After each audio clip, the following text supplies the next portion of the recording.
Don't drink or eat, just work. The one saying this in front of me is my mother-in-law, Emily. As I sat in the chair, she suddenly approached and blurted that out. When I expressed my desire to rest for a bit, to my shock, she suddenly kicked my belly, even though I'm 7 months pregnant. It seems like no one around noticed. However, one person is silently watching. As soon as Emily sat down, that person stood up and started heading my way. My name is Suzanne Williams. I'm turning 35 this year. I met my husband, Robert, back in high school, and we reconnected at a reunion after we started working. We hit it off and started hanging out, and as time went on, we started dating. We got married when I was 27. We wanted kids, but for some reason, even after 5 years of marriage, we couldn't conceive. Being with Robert was fun and happy, but I always had the strong desire to have children. After another 3 years, paying attention to my cycle, diet, and various other factors, I finally became pregnant. By the time I reached 35, most of my peers had already started raising their kids.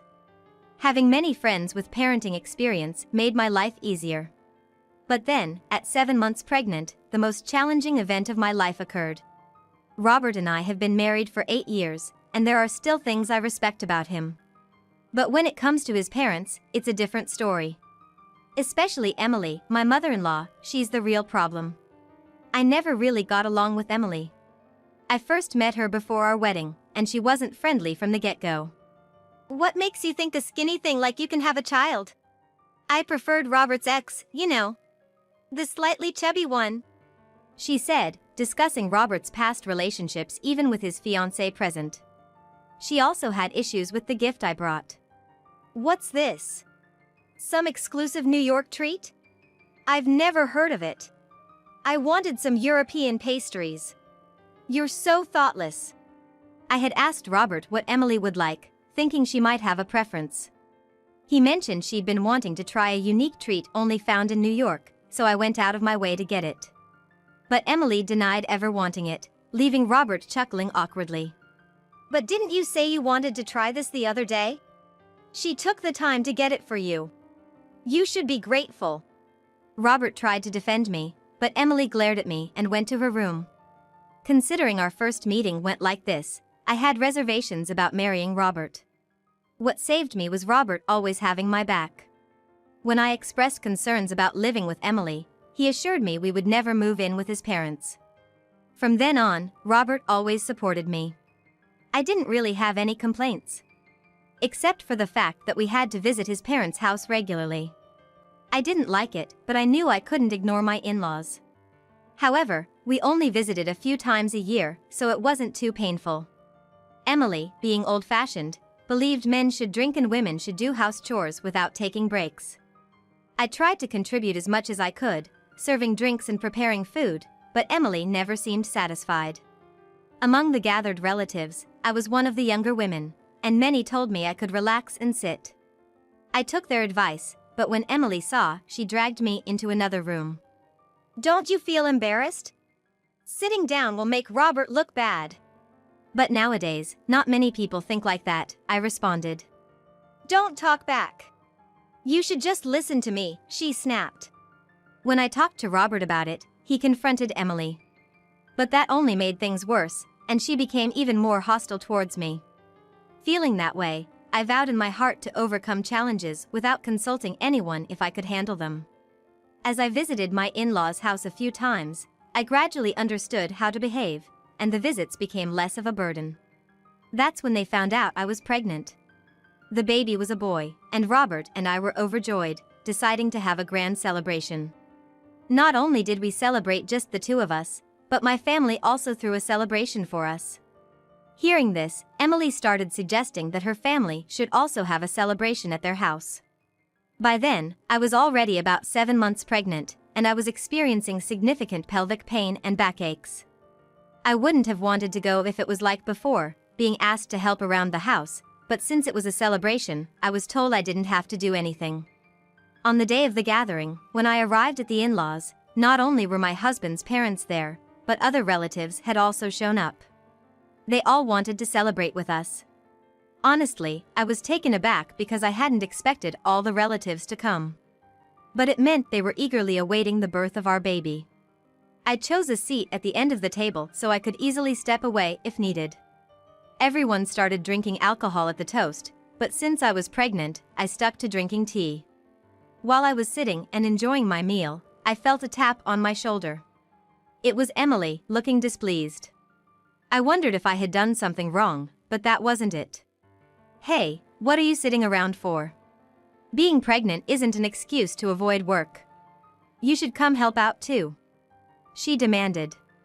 I wouldn't have come if I knew there'd be work, and for the sake of my unborn child, I wanted to stay as relaxed as possible. But Emily seemed oblivious to that and kept insisting. Even after I explained the difficulties of being 7 months pregnant, she wouldn't hear any of it. Reluctantly, I began to assist her, but soon, my body couldn't take it anymore, and I crumpled onto the floor. Feeling I couldn't stand any longer, I found a moment when Emily wasn't around to sit on a kitchen chair. From the kitchen, I could hear the joyful laughter of relatives gathered in the living room. I've heard that by the 7th month, babies can hear sounds, so I was glad my baby could hear these cheerful voices. Suddenly, Emily, who had been in another room, returned and saw me. She was furious. "A daughter-in-law should work her fingers to the bone without eating or drinking." With that, she kicked towards my stomach. I instinctively protected my belly, but Emily's foot grazed my side. The impact was so painful I fell to the floor, crumpling in pain. I hoped someone around would help, but since the living room had a limited view of the kitchen, nobody seemed to notice. However, upon closer inspection, someone did seem to be watching, but did nothing to intervene or stop Emily. "Just because you're the daughter-in-law doesn't mean you can get carried away. I've never liked you. What if the child isn't even Robert's?" Emily spat out.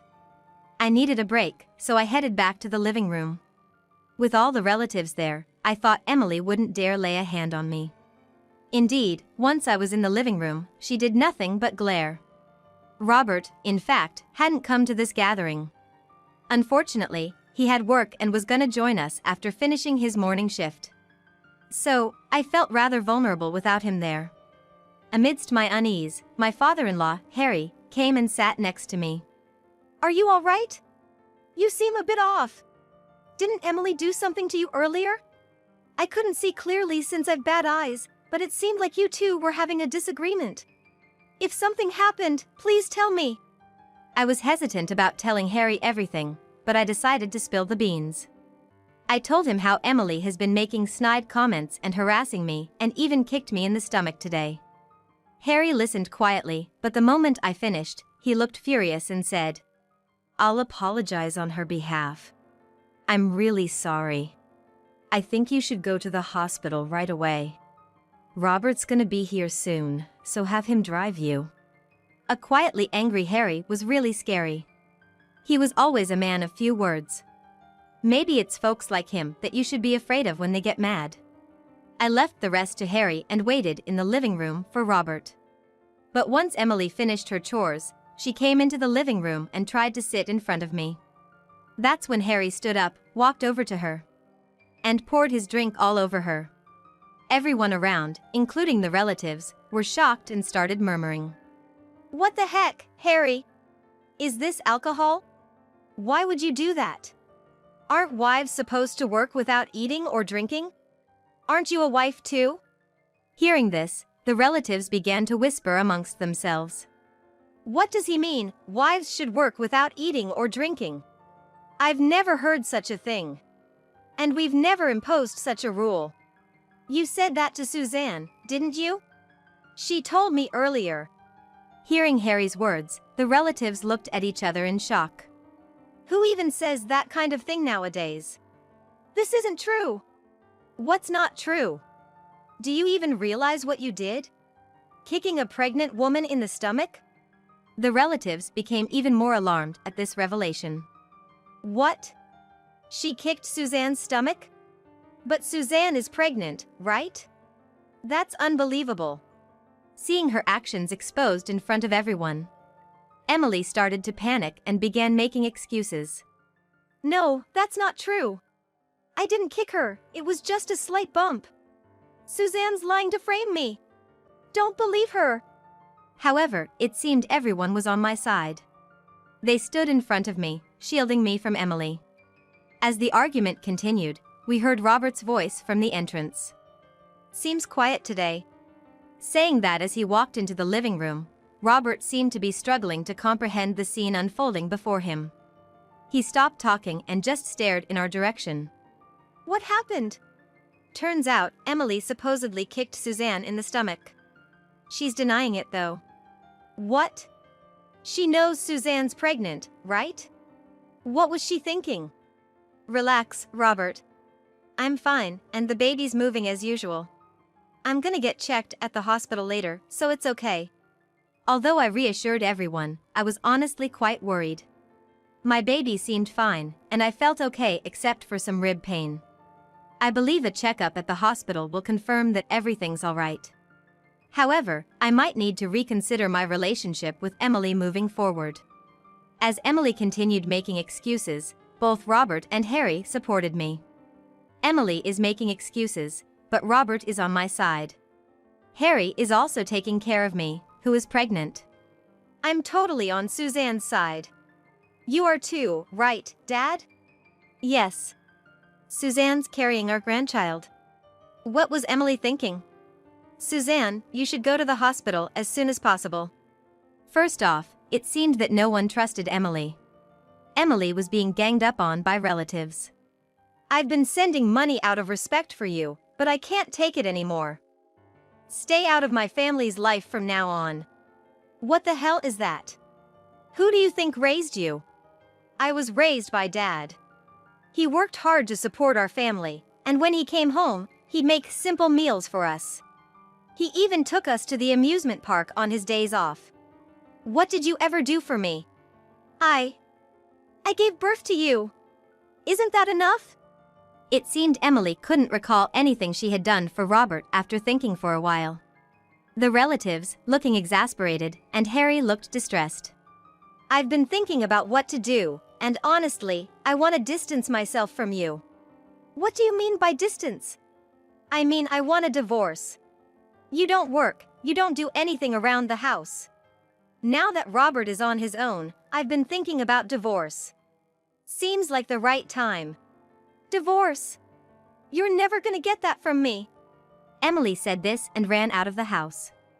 Nobody had a clue where she went, but it seemed like everyone was relieved with her absence. After confirming that Emily had left, I asked Robert to take me to the hospital. Robert promptly brought the car to the front and drove me to the nearest hospital. The examination results were fine, but I had a large bruise on my side.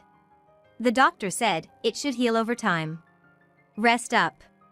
If you need any documentation or photos for evidence, just let me know. I had Robert take a picture of the bruise to keep as evidence. Sometime after that, Robert and I went to Harry's house to talk things over. We thought Emily might be there, but it seems she wasn't. When we asked Harry about Emily's whereabouts, he said, "Remember when she stormed out the other day? I changed the locks after that. So, Emily can't get in. She did come back once, but left once she realized she couldn't get in." You mentioned about getting a divorce. Were you serious about that? Yeah, I've been thinking about it for a while. I'm really sorry for what Suzanne had to go through. I'll support whatever decision you make.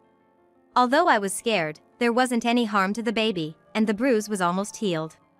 But if Emily can't come back, how are they planning to get divorced? As I was pondering this, Harry spoke up. Apparently, he's already hired a top-notch lawyer experienced in divorce cases. According to Harry, it seems Emily has been having an affair with a single man living nearby. He kept quiet about her affair thinking it might upset Robert, but he has decided to divorce after the recent events. Furthermore, there's a high chance Emily is now staying at her lover's place, and he's mailed a legal notice there. It should arrive soon, but who knows what will happen. The initial plan for this discussion was to keep Emily away, but if they're getting divorced, maybe it's fine if we visit Harry's house. At that moment, I remembered how Harry protected me when Emily kicked me and made a proposal. Why don't you come live with us? We had previously said we never wanted to live together, so both Robert and Harry looked at me in shock. I wasn't even sure why I'd made such a suggestion. But I felt gratitude towards Harry for helping me. Harry had bad knees, and living alone would be tough. Sending him to a nursing home didn't feel right either. So I thought living with us would be the best solution. And with Harry, living together might even be fun. At first, Harry was reluctant, but after several discussions, he agreed. So it was decided, we'd sell Harry's house and have him move in with us.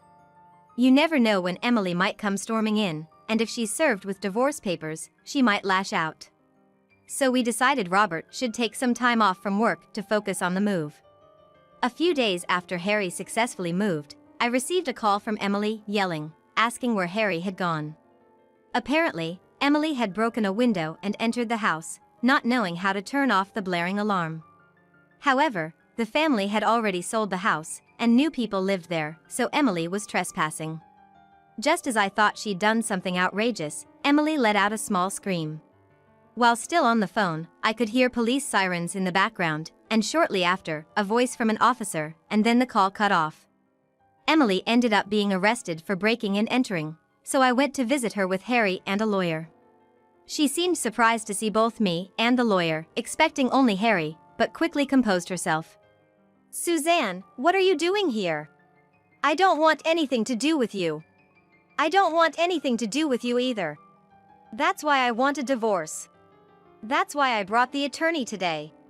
I've told you, I'm not getting a divorce. I'll never do it." Regardless of Emily's pleas, she and Harry eventually divorced.